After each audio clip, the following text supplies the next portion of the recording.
اطلب العلم أخي فهو درب به نور به ترقى به تحيا. بسم الله والحمد لله والصلاة والسلام على رسول الله. عرفنا في المرة السابقة ما هو المتعدي وما هو اللازم. عرفنا أن أفعال اللغة العربية إما أن ترفع فاعلا وتنصب مفعولا، وإما أن ترفع فاعلا وفقط.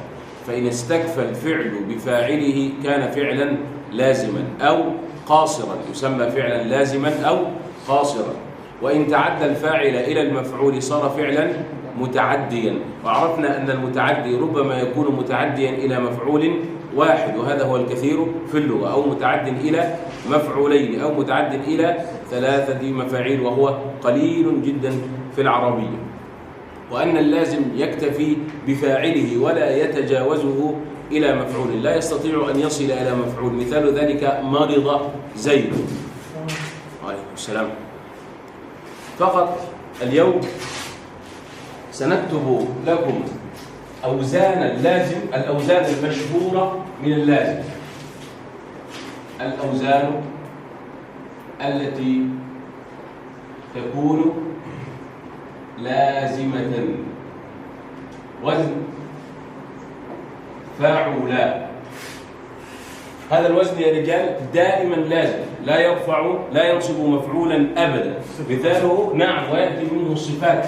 مثال ذلك صغر، أي صار صغيرا، وكبر. وانتبه لهذا، كبر ما معنى كبر؟ لا، أصبح متكبرا، أصبح متكبرا. أما صار كبيرا في السن، هذا الفعل كبر، نعم فعل. وسهل وعظم.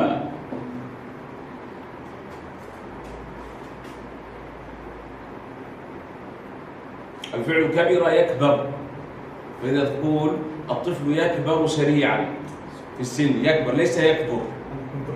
نعم، لا، كبر يكبر. نعم، كبر من الكبر. الوزن الثاني مما يكون لازما دائما أيضا وزن إن فعل، ومثاله انكسر وانقطع.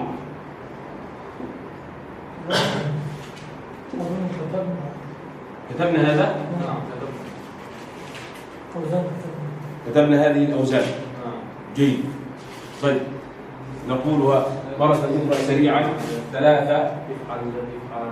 نعم، افعل، وافعل، وافعل، افعل. نعم، افعل مثله احمر واحمر، كلاهما بنفس المعنى، لكن هذا أشد مبالغة. افعال أشد مبالغة. افعل مثل اطمأن، وافعل مثل احرنجم. وزن تفاعل يكون غالبا لازما. ماذا؟ وزن تفاعل يكون غالبا لازما. نعم. جيد. لكن لا يلزم أن يكون دائما لازم. منه اللازم ومنه المتعدي. تفاعل مثل تقطع، وتكلم كذلك. طيب، هذه الأوزان يا رجال غالبا تكون، لا هي دائما لازمة. طيب، نريد أن نعرف كيف نحول الفعل اللازم إلى فعل متعدي. عندنا فعل لازم ونحن نريد أن نضع له مفعولا. وفعل اللازم أنت تعرف أنه لا يصل إلى المفعول بنفسه. هناك حالة كيفية نفعل هذا كذا: تحويل اللازم إلى متعد.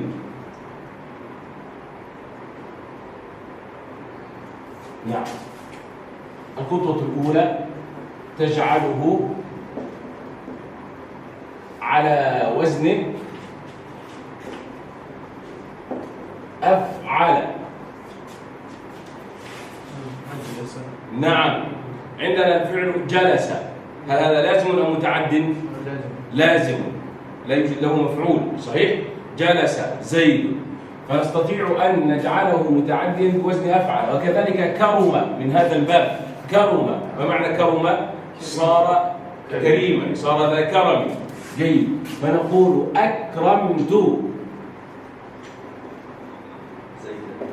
أكرمت الضيف. الآن صار له نعم، صار له مفعول. واضح يا رجال؟ جيد. الطريقة الثانية تجعله على وزن فعل، تجعله على وزن فعل. عظم على وزن فعل فهو لازم، نجعله، أقول عظمت العالم، صار له مفعول لأنك حولته على وزن فعل. واضح يا رجال؟ العظم بالتجديد أيضا جعلته عالما أو عظمته أي قدمت له التعظيم. عظمت العالم بمعنى قدمت له التعظيم. مفهوم؟ شو المشكلة؟ الشيء الثالث أن تصل إلى المفعول بحرف الجر، تصل إليه بواسطة حرف الجر. نكتب بواسطة حتى يكون أوضح. أن تصل إلى المفعول بواسطة حرف الجر. كيف ذلك؟ وانظر إلى هذا.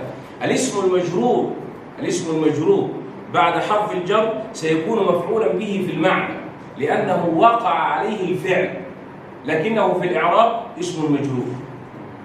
فهمت؟ مثل جلست على الكرسي.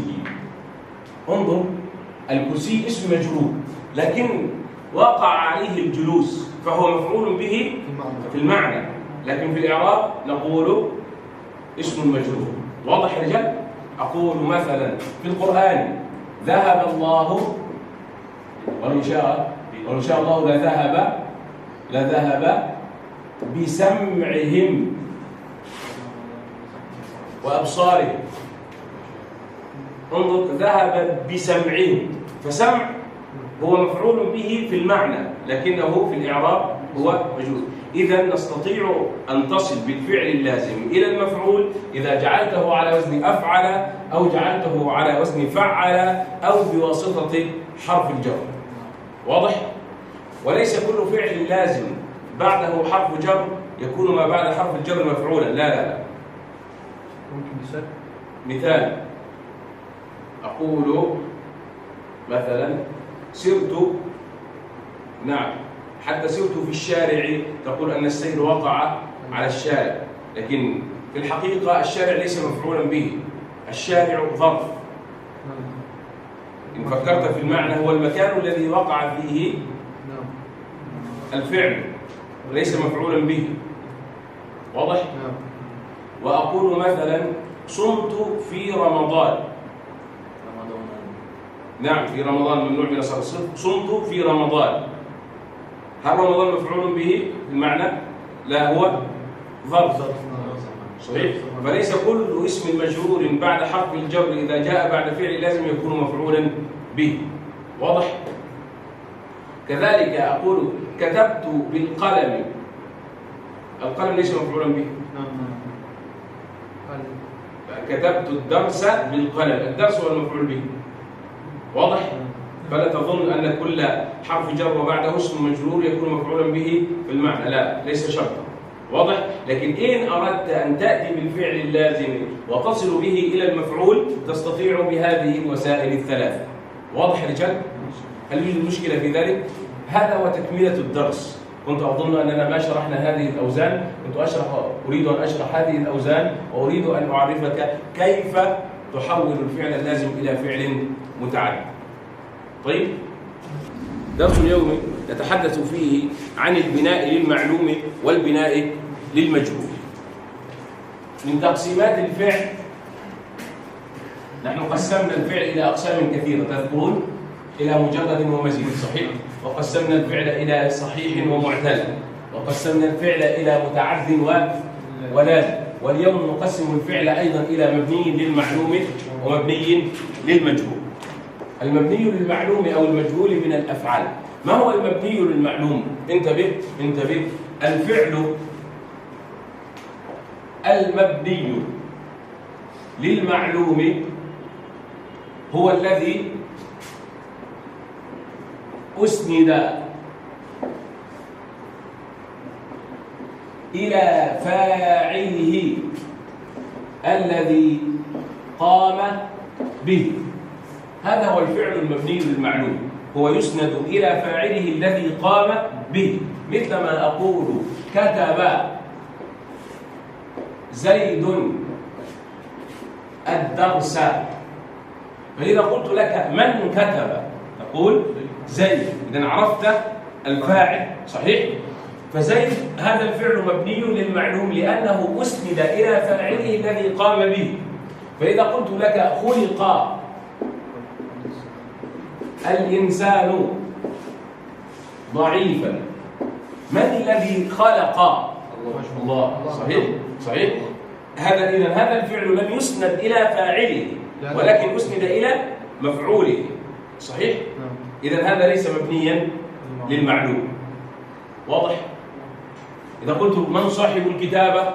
زيد. ومن صاحب الخلق؟ الله، صحيح؟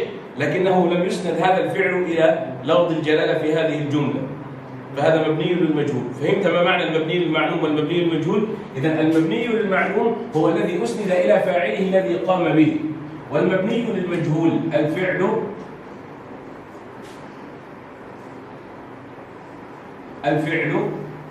المبني للمجهول هو الذي أسند إلى ما يقوم مقام الفاعل عند حذفه. لا تقل أسند إلى المفعول، لأنك ستعرف بعد قليل أن الفعل المبني للمجهول يسند إلى أكثر من شيء. الفعل المبني للمجهول هو الذي أسند إلى شيء ينوب عن الفاعل بعد حذفه. إذن علامة الفعل المبني للمجهول أنك لا تجد الفاعل، لا تجد صاحب الفعل. كما تقول سل نفسك وقل من صاحب الكتابة، فإن وجدته في الجملة فهو مبني للمعلوم، ومن صاحب الخلق فإن وجدته في الجملة فهو مبني للمعلوم، وإن لم تجده في الجملة فهو مبني للمجهول. تفضل. معنى الماضي يعني مسند. نعم، بني هنا بمعنى أسند. بني للمعلوم أي بني للفاعل المعلوم، أسند إلى الفاعل المعلوم. واضح؟ جيد. مثاله نقول أولا لكي نشرح هذا تعريف الفعل المبني للمجهول هو الذي أسند إلى ما يقوم مقام الفاعل عند حذفه. ستعرف لماذا يحذف الفاعل في البلاغة. عندما تدرس البلاغة إن شاء الله ستعرف ربما يحذف الفاعل للعلم به، مثل خلق الإنسان ضعيفا، صحيح؟ نعم، لا تحتاج. المعلوم في الأذهان، حتى الكفار يعرفون ذلك. جيد. ولئن سألتهم من خلق السماوات والأرض ليقولن الله، فهم يعرفونه. فحذف الفاعل في هذه الآية للعلم به، وربما يحذف الفاعل للجهل به غير معروف، مثل ما أقول سرق مالي. ولو عرفت نعم، سرق المال، صحيح؟ فأنا حذف الفاعل هنا للجهل به. واضح يا رجال؟ ربما يحذف الفاعل للخوف منه، مثل ما شخص مجرم مثلا قتل زيدا فقل قتل زيد، فأنا حذفت الفاعل ربما خوفا منه أو ربما خوفا عليه إن كنت أخاف عليه. أو مثل ما أقول لأمي كسر الكوب، ولا أريد أن أذكر من الذي كسره، صحيح؟ هذه الأغراض ليس لها قانون، ولكن تعرفها من السياق، تعرفها من الجمل. لا يوجد قانون، لا يوجد قاعدة تحدد بها كيف يعرف السبب في حذف الفاعل. واضح يا رجال؟ جيد. ولدت هذا في نعم. ماذا تقصد؟ هذا مبني للمجهول. نعم. من الذي ولد؟ للعلم الولد بمعنى ولد له، ولد. فأقول أنا ولدت طفلين. تفهم معنى ولدت؟ بعضهم يظن أن هذا الحمل فقط. لا تفهم؟ بعضهم يظن أن ولد هذا الفعل يسند إلى المرأة أو إلى الأنثى فقط. جيد؟ نعم، أنا سبب هذه الولادة. تفهموني؟ فعندما أقول ولدت فربما هذا لأن معروف أن أمي هي من ولدتني.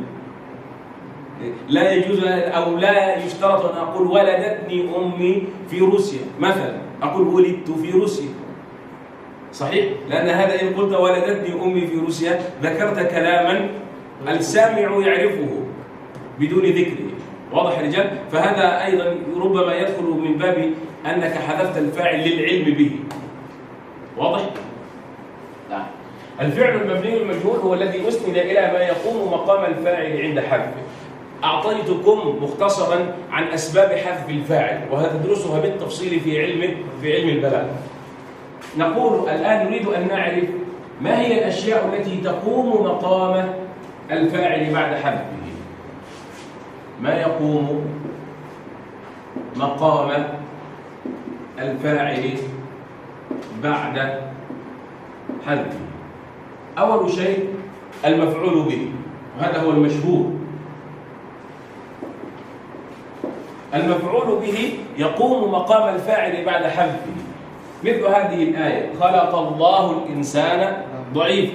فالإنسان هنا مرفوع لأنه نائب الفاعل، لكنه في الأصل كان مفعولا به، مثل ما أقول كتب الدرس. ففي الأصل هي كتبت مثلا الدرس، فهنا المفعول صار نائبا عن الفاعل فقام مقام الفاعل بعد حذف الفاعل. واضح يا رجال؟ الشيء الثاني الجار والمجرور. أنت أخذت منذ قليل أن الفعل اللازم ربما يصل إلى المفعول به بواسطة حرف الجر، فإن حذفت الفاعل قام هذا الجار والمجرور مقام الفاعل، صحيح؟ لو قلنا جلس لازم، جلست على الكرسي، فالكرسي هو مفعول به في المعنى. فإذا قلت جلس على الكرسي، الأصل جلست على الكرسي. بعدما حذفت الفاعل صار الجار والمجرور يقوم مقام الفاعل. وكيف نقول في الإعراب؟ جلس فعل ماض مبني للمجهول وهو مبني على الفتح على حرف جر، والكرسي اسم مجرور، والجار والمجرور في محل رفع نائب الفاعل. واضح يا رجال؟ واضح؟ جيد. الشيء الثالث الظرف. الظرف إن نظرت إلى الظرف ما اسمه المفعول فيه. المفعول فيه، فهو أيضا فيه شبه بالمفعول به لأنه هو مفعول، صحيح؟ فإذا قلت مثلا صمت صيم رمضان، صيم رمضان، صيم مبني للمجهول ستعرف بعد قليل. صيم رمضان، رمضان هل هو مفعول به؟ بعض الناس يظن أنه مفعول به ويقول صمت رمضان،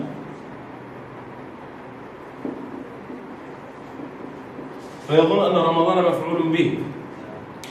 ما هو ظرف.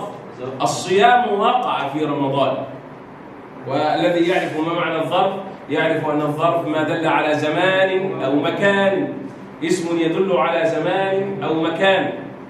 بعض الطلاب يقول ذاكرت ساعة، يقول ساعة مفعول به. هل أنت ذاكرت الساعة أم ذاكرت الكتاب؟ لكن هذا اسم للزمان. بس ذاكرت ساعة، ساعة ظرف. صمت يوما، هل صمت اليوم أم صمت في هذا اليوم؟ واضح؟ إذا الظرف يقوم مقام نائب الفاعل. فإذا قلت ذوكر ساعة فساعة نائب الفاعل فهي ظرف. واضح يا رجال؟ جيد. الشيء الرابع المفعول المطلق. تعرف المفعول المطلق؟ مثلا ضربته ضربا شديدا، ضربته ضربا شديدا، فأقول ضرب ضرب شديد، ضرب ضرب شديد. ضرب كان مفعولا مطلق، صار الآن نائبا عن الفاعل. أقول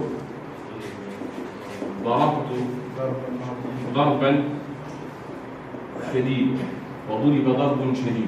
واضح يا رجال؟ هذه هي الأشياء التي تنوب عن الفاعل بعد حذفه. واضح؟ أريدك أن تنتبه معي لأن القواعد بناء الفعل المجهول كثيرة. ليه؟ ولا لم أجد في كتاب شيء تتبع هذه القواعد. حتى هذا الكتاب على الرغم من أنه كتاب واسع ومفصل لكنه لم يذكر كل القواعد. ليه؟ نريد أن نعرف كيف نحول الفعل من المعلوم إلى المجهول. قولوا كيفية تحويل الفعل من المعلوم إلى المجهول. كيف نحوله؟ أول قاعدة، أولا سندرس الماضي. أولا ألف الماضي واحد يضم أوله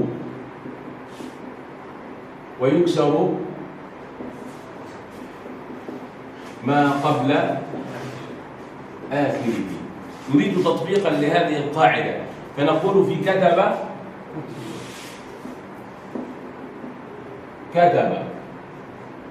وفهم. جيد، نأتي بالأوزان الثلاثة: كتب وفهم وعلم. نقول فيها كيف نقول؟ كتب، نحن قلنا يضم أوله كو ويكسر ما قبل آخره كتب. فإن كان ما قبل آخره مكسورا أصلا يبقى كما هو، فأقول كتب الدرس أو فهم الدرس. واضح يا رجال؟ جيد. فقط لا، هناك كثير من القواعد نريد أن نعرف هذا. الشيء الثاني، إذا كان يبدأ بتاء زائدة يضم الأول والثاني. إذا كان الفعل يبدأ بتاء زائدة لا نضم الأول فقط، نضم الأول والثاني. أقول تكلم أو تعلم، تكلم أو تعلم أصلها علم والتاء زائدة، صحيح؟ تكلم كيف نبنيه للمجهول؟ نضم أوله، صحيح؟ وقلنا ويضم الثاني تكلم ونكسر ما قبل الآخر. واضح؟ هذا التسهيل في النطق؟ نعم للمناسبة في النطق. واضح يا رجال؟ جيد. الشيء الثاني، إذا كان الفعل على وزن فاعل، جيد، تقلب، نعم، تقلب الألف واو.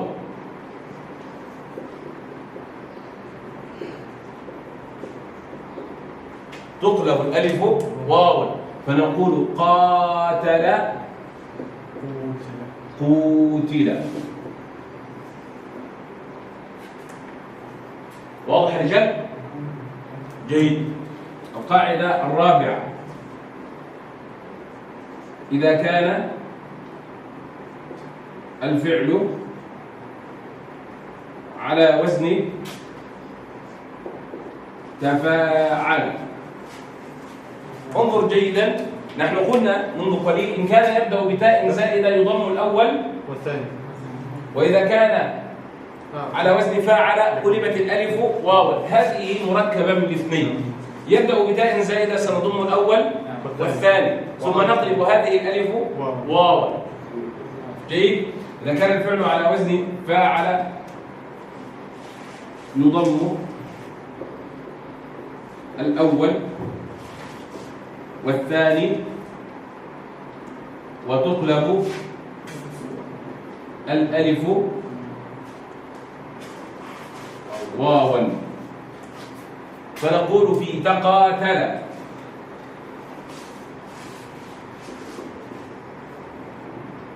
كيف نقول؟ تقوتل. واضح يا رجال؟ القاعدة الخامسة: إذا كان ثلاثيا أو خماسيا وقبل آخره ألف قلبت الألف ياء وكسر ما قبل الياء. انتبه جيد. إذا كان الفعل ثلاثيا أو خماسيا، ثلاثيا أو خماسيا وقبل آخره ألف، نحن اتفقنا أننا نضم الأول ونكسر ما قبل الآخر. قبل آخره ألف تقلب هذه الألف ياء.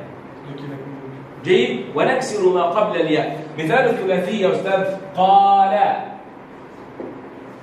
باع. نقلب هذه الألف ياء فنقول يقول. نعم. إذا كان ثلاثيا أو خماسيا وقبل آخره ألف قلبت الألف وكسر ما قبل الياء، لأننا اتفقنا في البداية أنه يضم أوله، لكن في هذه الحالة نكسر ما قبل الياء. واضح؟ جيد. وفي باع بيع. هذا الثلاثي. والخماسي مثال: احتاج واختار. كيف نقول؟ احتيج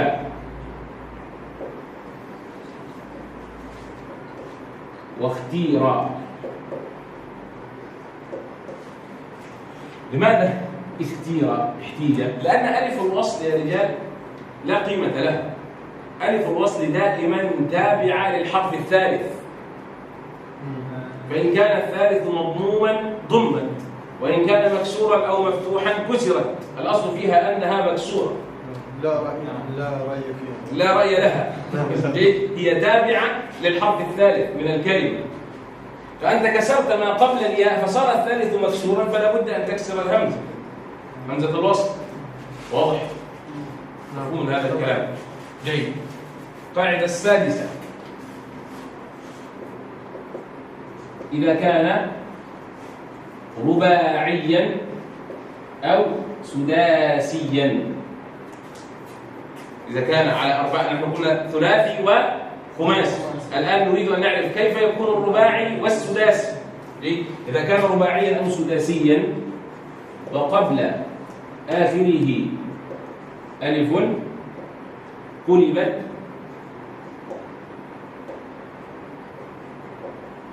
الألف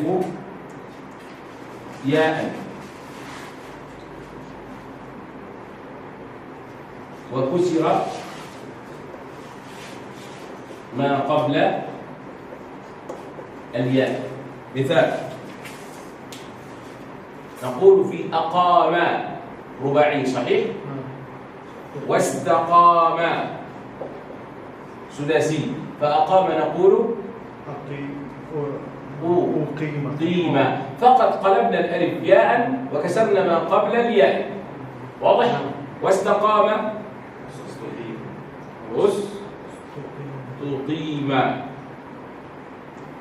كان ينبغي تقول يا شباب الفرق بين الاثنين. كان ينبغي أن أقول قلبت الألف ياء وكسر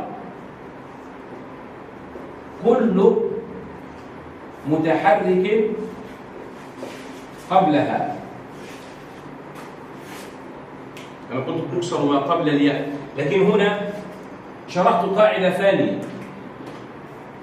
اختير كسرت كل متحرك قبلها. فهمت ما معنى كل متحرك؟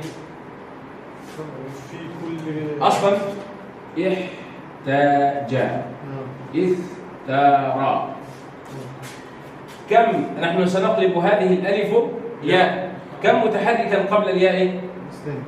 تكسر ما قبل الياء. كل متحرك، كل حرف متحرك قبل الياء. هناك فقط حرف واحد. نعم، هنا فقط نكسر ما قبل الياء. وما كتبته في البداية أيضا صحيح، لكن أنتم سألتم لماذا هذه الألف ليست تضم؟ نحن اتفقنا أنه يضم أوله، فشرحت لك أن هذه الألف لا رأي لها، هي تتبع الحرف الثالث. حتى لا أشرح هذه القاعدة أكتب وكسر كل متحرك قبلها. هذا أوضح. واضح يا رجال؟ أما هنا لا نكسر كل متحرك، نكسر ما قبل الياء فقط. يضم أوله ويفتح ما قبل آخره. يضم الأول ويفتح ما قبل الآخر. يكتب، كيف نقول؟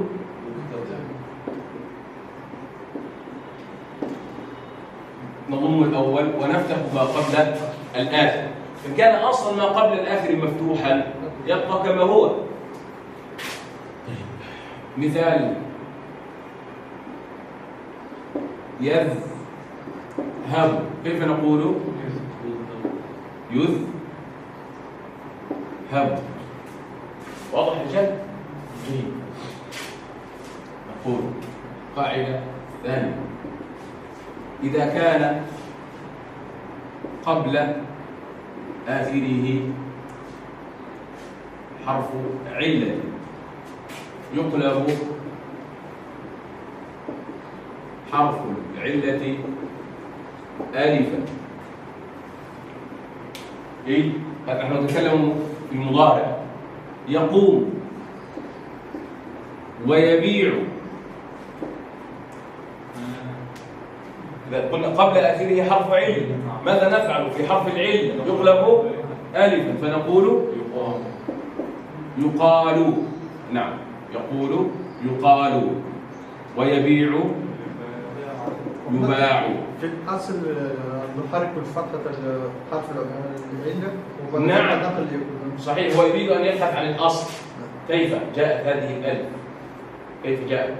نحن كنا اتفقنا أنه يضم أوله ونفتح ما قبله، صارت هكذا. ماذا حدث؟ تحرك حرف العلة وجاء قبله حرف صحيح ساكن، فنقلت الحركة إلى الصحيح الساكن، ثم تحرك حرف العلة بحسب الأصل وانفتح ما قبله بحسب الحال فقلب ألف. قواعد الإعلال التي ذكرناها أمس، تذكرون هذا؟ لكن أقول أنا أكتب هذه القواعد مباشرة للطلاب يكون أوضح. ونحن درسنا. نعم، وأنتم درستم كيف جاء. طيب يا رجال؟ طيب، هذا يقول. وكذلك إذا قلنا يستقيم، فكيف نقول؟ يستقام، يقلب حرف العلة ألف. واضح؟ ويستعين مستعان. واضح؟ جميل. 3 المثال، تعرفون الفعل المثال ما هو؟ يبدأ بحرف من حروف العلم، صحيح؟ المثال الذي حذفت واو نعم. تعود هذه الواو عند البناء المجهول. فإذا قلنا يزن، لماذا حذفت الواو يا رجال؟ عين المقصود. لأنها وقعت بين ياء وكسرة، صحيح؟ فإذا قلنا كيف إن أردنا أن نبنيه للمجهول كيف نقول؟ يوزن. ذهبت العلة التي من أجلها حذفت الواو. واضح؟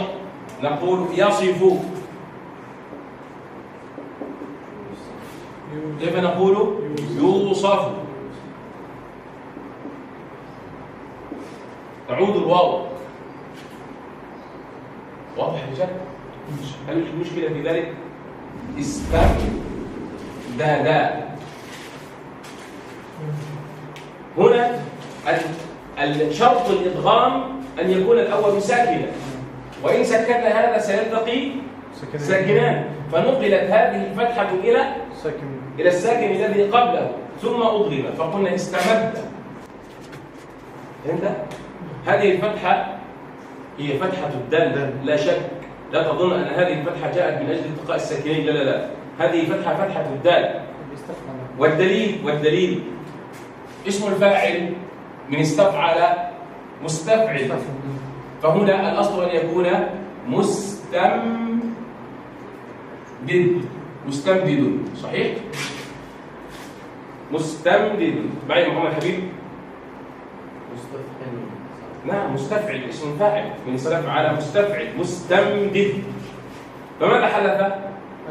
نقلت الكسرة إلى الميم، فقلنا في اسم الفاعل مستمد، واسم المفعول مستمد. هذه الكسرة التي تحت الميم أو الفتحة ليست كسرة الميم وليست فتحة الميم، هي في الحقيقة حركة الدال، ولأجل الإدغام سكننا الدال ونقلنا حركتها إلى الحرف الذي أمس بسبب قلنا الأوزان يبين لنا نعم الحركات والسكنات. نعم، فأصله مستمد مستفعل على وزن مستفعل. واضح؟ نعم. طيب أنت تصور؟ نعم. طيب نريد أن نبنيه للمجهول. استمد، هذا فعل ماضي، والفعل الماضي يضم أوله ويكسر ما قبل آخره، فكيف نقول في استمد؟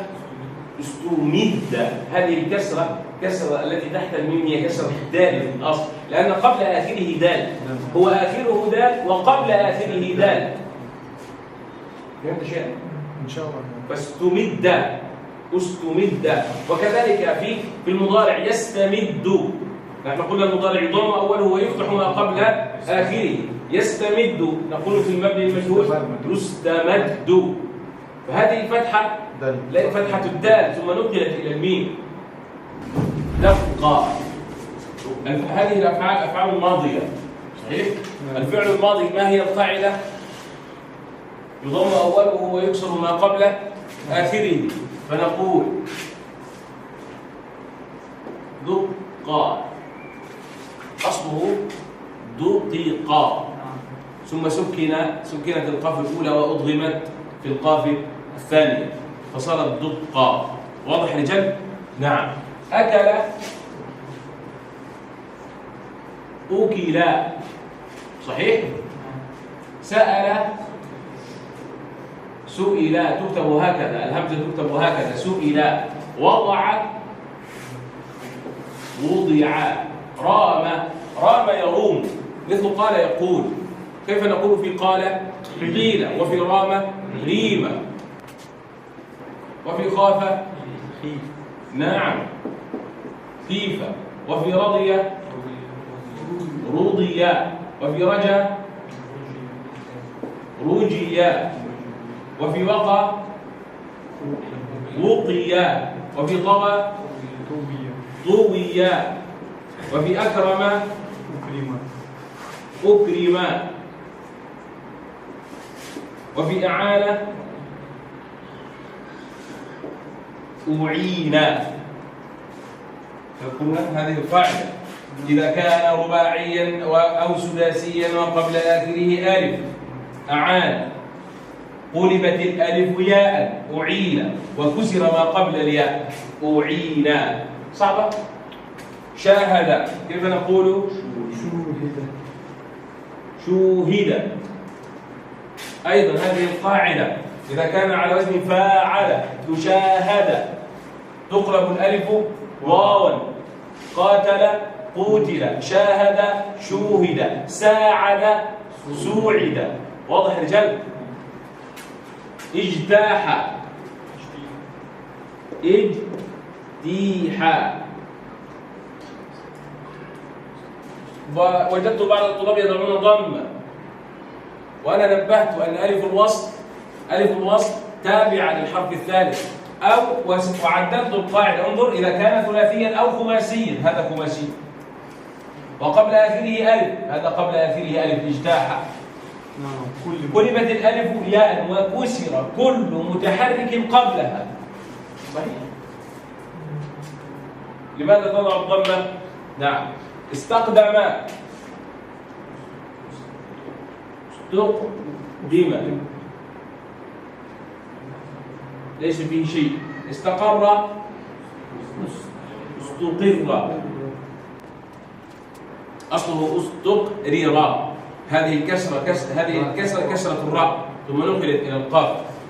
تعاون، نحن قلنا إذا كان على وزن تفاعل يضم الأول والثاني وتقلب الألف واوا. صحيح؟ فتعاون كيف نقول؟ نعم تعوون. ليس بواو واحدة، بعض الطلاب كتبها بواو واحدة. واضح؟ تقطع يبدأ بتاء زائدة مثل تكلم، يضم الأول والثاني، فنقول قطع. تشاور على وزن تفاعل، يضم الأول والثاني وتقلب الألف واوا، كيف نقول؟ أيضا بعض الطلاب كتبها بواو واحدة. يقوم المضارع. أي المضارع؟ هذا إذا كان قبل آخره حرف علة يقلب حرف العلة ألفا، فيقوم يقام. ويعل هذا مثال، حذفت واو تعود هذه الواو فنقول يوعد. ويرث يورث. ويدق يدق. هذه الضمة أصلها يدقق. صحيح؟ ثم نقلت فتحة القاف إلى الدال وأضغمت القاف في القاف. يمد، نعم يمد أصلها يمدد. يجري يجرى. يمشي يمشى. يدعو يدعى. بعض الطلاب كتبها بألف. لماذا ألف؟ الألف تكتب ياء إذا كانت رابعة فصاعدا، دائما إذا كانت رابعة فصاعدا تكتب ياء. واضح؟ وإذا كانت ثالثة وأصلها واو تكتب ألف فقط. إذا متى تكتب الألف ألفا؟ في الماضي. إذا كانت ثالثة سواء في الأسماء أو في الأفعال، أنا أقول في الماضي، لأن العصا أيضا عصا. صحيح؟ بالألف. لا أنا في الأفعال لا. نعم. فإذا كانت ثالثة وأصلها واو كتبت ألف، في غير ذلك تكتب ياء. انظر إلى هذه القاعدة هكذا، إذا كانت ثالثة وأصلها واو تكتب ألف وتكتب ياء في غير ذلك. جيد؟ يرجو يرجى. يسعى يسعى. يخشى يخشى. يقي يقي. وقع. يوقى. حذفت واو أصله من وقى، صحيح؟ يقي فحذفت واو، تعود هذه الواو مرة ثانية. يوقى. وفي القرآن ومن يوقى شح نفسه. يفي مثله يوفى. ويطوي يطوى. ويلوي يلوى. ويقيم يقام. ويعين يعان. يختار يختار. يستمد يستمد. يستقيم يستقام. يستعين يستعان. أظن أمامكم الآن كل أنواع الأفعال. إن نظرت ستجد المضاعف والمهموز والمثال والأجوف والناقص واللفيف والمجرد والمزيد، ستجد كل أنواع الأفعال على السبوع. واضح يا رجال؟ وهذا الدرس هو في الحقيقة مقدمة. أريدك أن تعرف أنواع الأسماء. فالاسم في اللغة العربية إما أن يكون صحيحا، وإما أن يكون مقصورا، وإما أن يكون منقوصا، وإما أن يكون ممدودا. سنشرح النوع الأول من هذه الأنواع، المقصور. ما تعريفه؟ هو الاسم المعرب الذي ينتهي بألف لازمة. انظر، هو الاسم المعرب الذي ينتهي بألف لازمة، مثل كلمة الفتى، الهدى، المصطفى، التقوى. كل هذه أسماء مقصورة.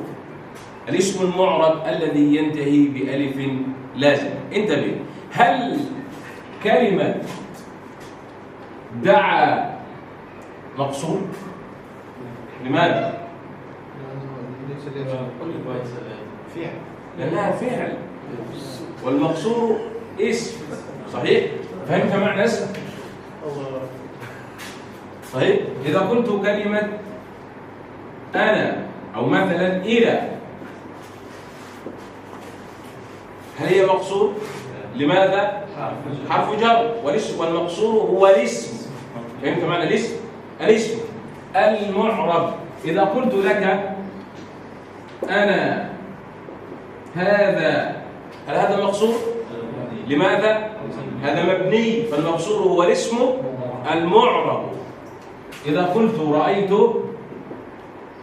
أبا بكر، هل أبا مقصور؟ لماذا؟ الألف ليست لازمة، لأنك تارة تقول أبو بكر، تارة تقول نظرت إلى أبي بكر. واضح؟ فالألف ليست لازمة، لكن لا تقول الفتى والفتي هي ألف لازمة. الفتى. فهمت معنى المقصور؟ تاني. واضح يا رجال؟ إذن المقصور هو الاسم، وانتبه إلى كلمة اسم معرب ينتهي بألف لازمة. واضح هذا الكلام؟ أمثلته الفتى فهو اسم معرب ينتهي بألف لازمة، والهدى والتقى وحبلى وكبرى وصغرى، كل هذه الأسماء هي أسماء مقصورة. واضح يا رجال؟ جيد. النوع الثاني من الأسماء المنقوص. ما تعريفه؟ هو الاسم المعرب الذي ينتهي بياء لازمة ما قبلها مكسور. مثال: القاضي، الداعي، الراجي. انتبه، هل كلمة التي اسم المقصود لماذا؟ مبني. جيد. إذا قلت لك يجري، هل هذا مقصود؟ فعل، ونحن قلنا أن المنقوص لا بد أن يكون اسما ولا بد أن يكون معربا. جيد. وينتهي بياء لازمة، فإذا قلت مررت بأبي بكر، هذا منقوص؟ لا. لماذا؟ الياء ليست لازمة. إذا قلت لك ظبي، هل هذا منقوص؟ منقوص؟ لا، لأننا قلت بياء لازمة ما قبلها مكسور، وظبي قبلها سكون. واضح؟ واضح يا رجال؟ إذا المنقوص هو الاسم المعرب الذي ينتهي بياء لازمة ما قبلها مكسور. لماذا لم نقل هنا بألف لازمة ما قبلها مفتوح؟ لأن الألف أصلا لا يأتي قبلها إلا الفتحة. الألف في العربية لا يأتي قبلها إلا الفتحة أصلا، لا يمكن أن تنطق بالألف إلا إذا كان قبلها فتحة. واضح؟ أما الياء فربما يكون قبلها فتحة أو كسرة أو ضمة. فنحن قلنا في المنقوص هو الاسم الذي ينتهي بياء لازمة، الاسم المعرب الذي ينتهي بياء لازمة ما قبلها مكسور. واضح يا رجال؟ جيد. الممدود هو الاسم المعرب الذي ينتهي بهمزة قبلها ألف زائدة. الاسم المعرب الذي ينتهي بهمزة قبلها ألف زائدة. مثاله: ابتداء، حمراء، صحراء، حسناء، دعاء. هذا كله اسم ممدود. اسم ممدود. هل كلمة خطأ اسم ممدود؟ لا. نعم، ينتهي بهمزة لكن ليس قبلها ألف زائدة. فالممدود هو الاسم المعرب الذي ينتهي بهمزة قبلها ألف زائدة. واضح يا رجال؟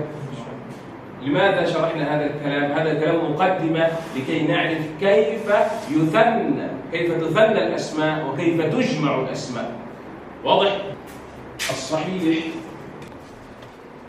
غير ذلك. غير المقصور والمنقوص والممدود يسمى اسما صحيحا، مثل قلم، كتاب، رجل. هذه أسماء صحيحة. فهمتم؟ جيد. تثنية الأسماء. الصحيح نزيل في آخره ألفا ونونا في الرفع، وياء ونونا في النصب والجر. الاسم الصحيح نزيد في آخره ألفا ونونا في الرفع، وياء ونونا في النصب والجر. كيف ذلك؟ إذا قلت لك اسم صحيح مثل قلم، كيف نقول في التثنية؟ قلمان في الرفع، وقلمين في النصب والجر. صحيح؟ وكتاب، كتابان وكتابين، ورجل، رجلان ورجلين. هذا درستموه في المستوى الثاني. صحيح؟ الذي درس المستوى الأول والمستوى الثاني درس هذه الأشياء. نريد الآن أن ننتقل إلى النوع الثاني وهو المنقوص. المنقوص كالصحيح لا يوجد فيه تغير. المنقوص كالصحيح. فالقاضي كيف نقول؟ القاضيان بألف ونون. وفي النصب والجر القاضيين، يوجد ياء القاضي ثم ياء التثنية. واضح رجال؟ فنقول نعم. وترد ياؤه إن كانت محذوفة. ترد ياؤه إن كانت محذوفة. فإذا قلت جاء قاض نريد التثنية نقول جاء قاضيان، تعود إليه الياء إن كانت محذوفة. واضح؟ فهو كالصحيح وترد إليه الياء إن كانت محذوفة. واضح؟ فنقول هنا القاضي، نقول القاضيان والقاضيين.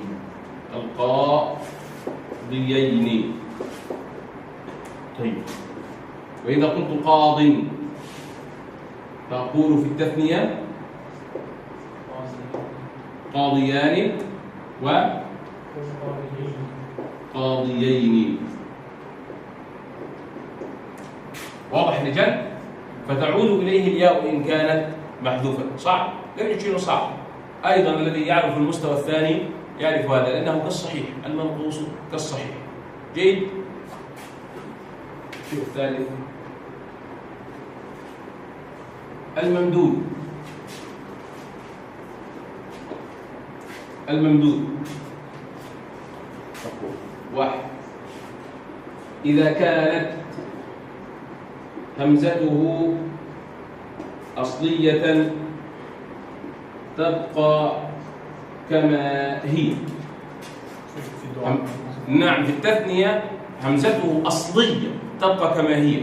وأنت إن نظرت إلى هذه الأمثلة التي كتبتها لك ابتداء الهمزة أصلية من بدأ، صحيح؟